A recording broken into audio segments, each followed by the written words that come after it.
Şanda kuj komeleya mafê mirovan baroya Amedê komeleya heqûqnazên mezrabotan û weqfa mafê mirovan a Tirkiyeyê pêk dihat rapora xwe ya derbarê Silopiyê de ji raya giştî aşkera kir.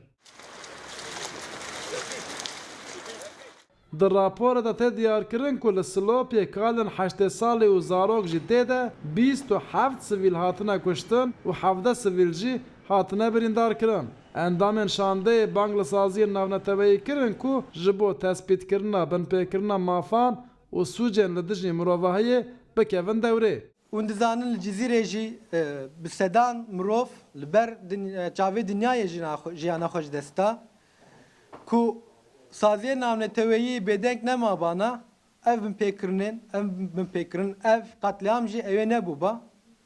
Em dîsa bang dikin ji saziyê navneteweyî divê êdî bêdeng nemînin. Endamên şandeyê bal dikişînin ku operasyona li Silopiyê ji aliyê leşker, tîmên taybet û polîsên sivîl ve bi çekên giran hatine meşandin. Ji ber vê yekê daxwaz ji neteweyên yekbûyî kirin ku komisyonek bişîne Silopiyê. Afet bölgesi ilan edildi o yerlerle ilgili öyle bir karar var.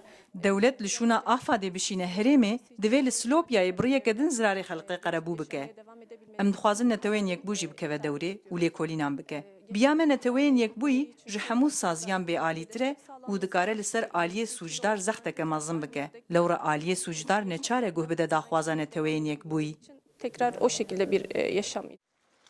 Ger neteweyên yekbûyî komisyonek ava bike û bişîne Silopî û navçeyên din ên şer û pevçûn lê qewimîne û li dijî peymana Cenevrê binpêkirinan tespît bike, wê çaxê Tirkiye dê di qada navneteweyî de bikeve zehmetiyeke mezin.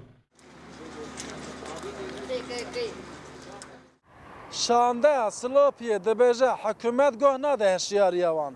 Lê ger sazî û dezgehên navneteweyî hişyarî bidin Tirkiyeyê, wê çaxê hikûmet neçare goh bide vê hişyariyê û qedexeya derketina derve jî li bajar û navçeyên Bakur rake. Maşallah dekak, Rodaw, Amed.